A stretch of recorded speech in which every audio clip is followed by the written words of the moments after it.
कहानी की शुरुआत में हम हेलम नाम के एक लड़के को देखते हैं जो अपनी माँ की मौत के बाद से अकेला और डिप्रेशन में रहने लगा था।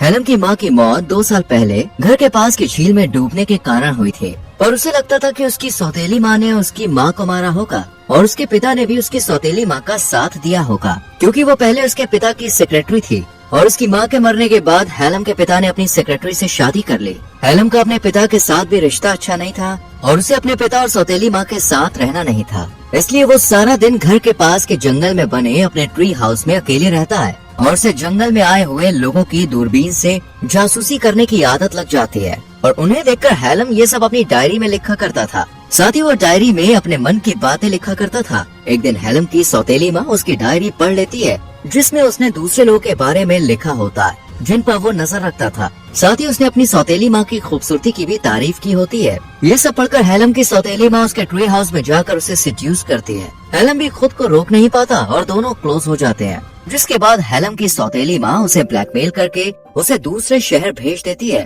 ताकि हेलम अपने पिता को उसके खिलाफ भड़काकर उनके बीच दूरी पैदा न कर पाए। इसके बाद हेलम अकेले एक अनजान शहर में आ जाता है, पर उसके पास ना तो कोई खाने का ठिकाना था और न ही उसके पास पैसा था। साथ ही हेलम के पास न ही रहने के लिए कोई जगह होती है, इसलिए उसे एक बिल्डिंग की छत पर खाली पेट रात गुजारनी पड़ती है। अगली सुबह हेलम को सड़क पर एक महिला दिखती है जिसका नाम केट होता है। केट हेलम की मरी हुई माँ से काफी मिलती जुलती है। उसका चेहरा देखकर हेलम को तो पहली नजर में लगता है कि ये तो उसकी माँ है। हेलम केट का पीछा करता है और उसे एक होटल में जाते हुए देखता है। उसके पीछे हेलम भी चला जाता है और उसे पता चलता है कि केट होटल में मैनेजर है। हेलम केट के पास आता है और उससे पूछता है क्या यहाँ पर कोई काम मिलेगा। इस पर केट उससे कुछ सवाल जवाब करने के बाद होटल के किचन में काम में रख लेती है। हेलम को भी काम की बहुत जरूरत थी, इसलिए वो ये काम करने लगता है और मन लगाकर सभी काम अच्छे से करता है और ये काम करते हुए उसे मजा भी आता है। इसके बाद हेलम छुट्टी होने के बाद केट का पीछा करने लगता है और उसका हर एक रूटीन देखने लगता है। वो कहाँ जाती है, क्या करती है और यहाँ तक कि उसका घर भी देख लेता है। हेलम ये सब इसलिए कर रहा होता है क्योंकि केट उसे अच्छी लगने लगी थी। एक दिन जब केट काम पर नहीं आती और बाहर गई होती है तब हेलम केट के घर के अंदर चला जाता है। वो जब खिड़की के बाहर देखता है तो उसे क्लॉक टावर दिखाई देता है। उसे लगता है कि केट का घर सामने के क्लॉक टावर से अच्छे से दिखाई देगा और क्लॉक टावर के नीचे ही हेलम काम करता था। तभी केट कमरे में आ जाती है, इसलिए हेलम खिड़की से घर की छत पर चला जाता है और केट की छत पर लगे शीशे के रोशनदान के माध्यम से केट पर जासूसी करना शुरू कर देता है। हेलम जो पहले होटल के एक छोटे से कमरे में सोता था, वो अगले ही दिन क्लॉक टावर के कमरे में अपना घर बना लेता है जहाँ कोई आता जाता नहीं है, क्योंकि यहाँ वो दूरबीन की मदद से केट के ऊपर अच्छे से नजर रख सकता है। इसके बाद से हेलम रोज केट के कमरे में दूरबीन की मदद से झांकता रहता है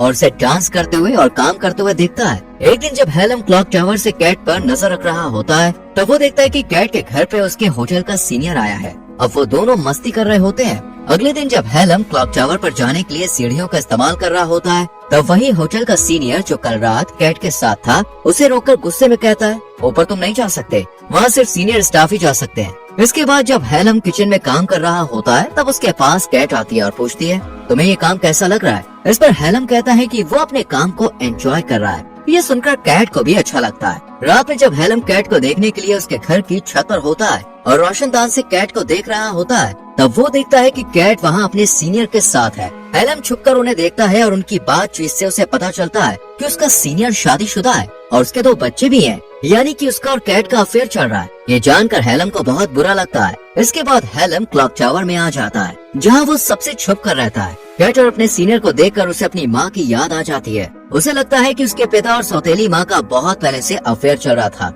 जब उसकी माँ को इसके बारे में पता चला तो वो सौतेली माँ से मिलने गई होगी और तभी सौतेली माँ ने उसकी माँ को मार दिया होगा ताकि वो उसके पिता के साथ अच्छे से रह सके। यहाँ पर हेलम को अब लगने लगा था कि उसकी सौतेली माँ और उसके पिता ने मिलकर उसकी माँ को मारा होगा। इसलिए हेलम पुलिस स्टेशन जाता है और अपनी सौतेली माँ पर उसकी माँ की हत्या का आरोप लगाकर केस दर्ज करता है और अफसर से कहता है कि उसके पिता भी उसका साथ नहीं दे रहे हैं। अगले दिन केट हेलम को ऑफिस में बुलाती है और उसे होटल में फ्रंट डेस्क का काम ऑफर करती है। इस पर हेलम मान जाता है और ये काम शुरू कर देता है। जल्द ही उसे ये काम अच्छा लगने लगता है और उसका एक दोस्त भी बन जाता है। एक दिन हेलम जब क्लॉक टावर से केट को देख रहा होता है तब उसे ऐसा करते हुए उसका वही सीनियर देख लेता है और उसे समझ आ जाता है कि हेलम क्लॉक टावर से केट के ऊपर नजर रखता है। उसका सीनियर गुस्से में हेलम को धमकाता है कि वो उसे पुलिस से पकड़वा देगा और नौकरी से निकाल देगा, पर हेलम अपने सीनियर से कहता है कि उसे सब पता है कि वो अपनी पत्नी को धोखा देकर कैट के साथ अफेयर कर रहा है। हेलम उसे ब्लैकमेल करने की कोशिश करता है। तब उसका सीनियर उसे नौकरी से नहीं निकालता और दोनों अपनी बातें सीक्रेट रखने का फैसला करते हैं। अगले दिन हेलम जब काम पर होता है तब कैट उसके पास आकर उसे बर्थडे विश करती है, क्योंकि आज हेलम 19 साल का हो गया होता है। ये बात उसके कोवर्कर दोस्त को भी पता चल जाती है और वो उससे पार्टी मांगता है। इस पर कैट भी हेलम को बर्थडे सेलिब्रेट करने को कहती है और वो लोग आज रात बार में जाने का प्लान बनाते हैं। रात में हेलम, उसका कोवर्कर दोस्त और कैट बार में होते हैं और वो ड्रिंक करने लगते हैं। हेलम का दोस्त काफी ज्यादा पी लेता है, इसलिए वो घर चला जाता है, जबकि हेलम और केट और भी ड्रिंक करने लगते हैं और बात करने लगते हैं। उन्हें ड्रिंक करते हुए काफी देर हो जाती है, इसलिए केट हेलम को अपने घर ले आती है। केट नशे में होती है और बातों ही बातों में हेलम के करीब आने की कोशिश करती है, पर हेलम इसके लिए तैयार नहीं होता। फिर दोनों बिना कुछ किए सोने चले जाते हैं। हेलम केट के बगल में सो जाता है और सोचता है कि जिस लड़की पर वो नजर रखता था आज वो उसके साथ सो रहा है, जिससे उसे काफी अच्छा लगता है। अगले दिन हेलम जब काम पर जाता है तब वो सबसे पहले कैट के पास जाकर उसे डेट पर चलने के लिए कहता है, पर वो उसे मना कर देती है।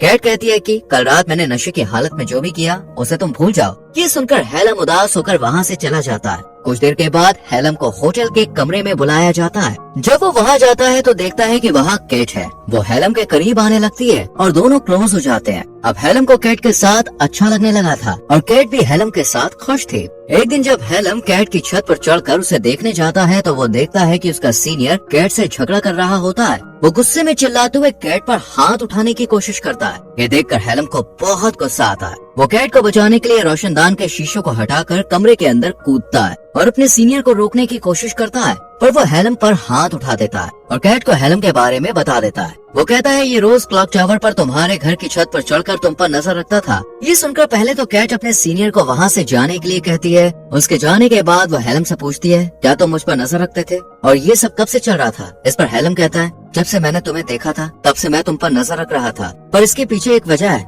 ये बात सुनकर कैट गुस्सा हो जाती है और उसकी कोई बात नहीं सुनती। वो उसे वहाँ से चले जाने के लिए कहती है और साथ ही में उसे काम से निकाल देती है। अगले दिन कैट जब काम से घर आ रही होती है तब वो होटल के बाहर हेलम को बैठा हुआ देखती है। उसे उस पर तरस आता है, इसलिए वो उसे अपने घर लेकर आती है। फिर कैट जब हेलम से पूछती है, आखिर तुम मुझ पर नजर क्यों रख रहे थे? इस पर हेलम कहता है, मेरी माँ की 2 साल पहले मौत हो गई थी, जिससे मैं टूट गया था। मैं अपनी माँ से बहुत प्यार करता था, जिस वजह से मैं कभी भी इस हादसे से उभर नहीं पाया। हेलम कहता है, मेरी माँ के मरने के बाद मेरे पिता ने दूसरी शादी कर ली, पर मैं अपनी सौतेली माँ से नफरत करता हूँ और मैं घर में न रहकर पास के जंगल में बने ट्री हाउस में रहने लगा था, जहाँ से मैं लोगों पर दूरबीन से नजर रखने लगा। समय के साथ ये मेरी आदत बन गई, लेकिन जब मैं इस शहर में आया तब कैट मैंने तुम्हें देखा। हेलम आगे बताता है कि मेरी माँ की शक्ल तुमसे मिलती है और तुम्हें देखने पर मुझे मेरी माँ की याद आती है, इसलिए वो उस पर नजर रखता था। ये सुनकर कैट को हेलम के लिए काफी बुरा लगता है। इसके बाद कैट हेलम की माँ की ड्रेस पहनती है, जिसे हेलम अपने साथ लाया होता है। जब हेलम उसे अपनी माँ की ड्रेस में देखता है तो वो अपनी माँ को याद करते हुए रोने लगता है। तब कैट उसे संभालती है। अगले दिन हेलम जब काम पर जाता है तब उसे पता चलता है कि उसके पेरेंट्स उससे मिलने आए हैं, जिन्हें उसका पता पुलिस स्टेशन से मिला, क्योंकि उसने अपनी सौतेली माँ के खिलाफ केस किया था, पर कोई भी सबूत न होने के कारण उसकी सौतेली माँ के खिलाफ कोई एक्शन नहीं होता है। यहाँ हेलम के पिता उससे कहते हैं कि उन्होंने बहुत ज्यादा कर्ज लिया है और उन्हें अपनी कुछ जमीन को बेचना होगा ताकि वो लोन चुका सके।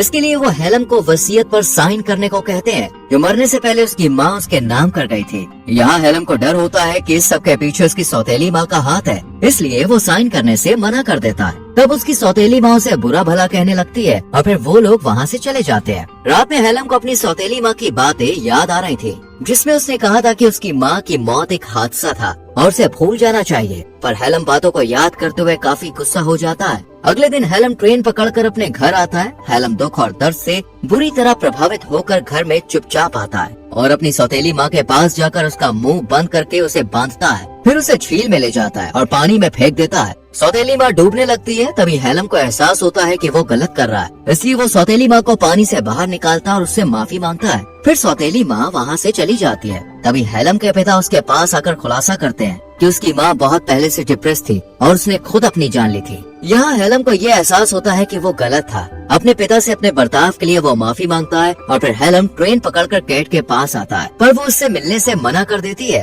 वो कहती है कि उसका रिश्ता कभी भी किसी के साथ अच्छा नहीं रहा है, इसलिए अभी वो किसी के साथ रिश्ते में आना नहीं चाहती। कैट हेलम को ये कहते हुए वापस भेज देती है कि वो अभी छोटा है, अगर तुम मेरे साथ आगे रिश्ता रखना चाहते हो तो तुम कुछ साल बाद आना। इसके बाद हेलम यहाँ से चला जाता है और सड़क पर चलते हुए चेहरे पर मुस्कान लिए मन ही मन सोचता है कि एक दिन वो कैट से जरूर मिलेगा। और इसी के साथ मूवी खत्म होती है। दोस्तों यहाँ तक वीडियो को देखने के लिए thank you very much. Video को लाइक और शेयर कीजिए और चैनल को सब्सक्राइब करके बेल आइकॉन प्रेस करें जिससे आने वाली वीडियोस मिस ना हो। मिलते हैं अगली वीडियो में। Till then bye bye, take care.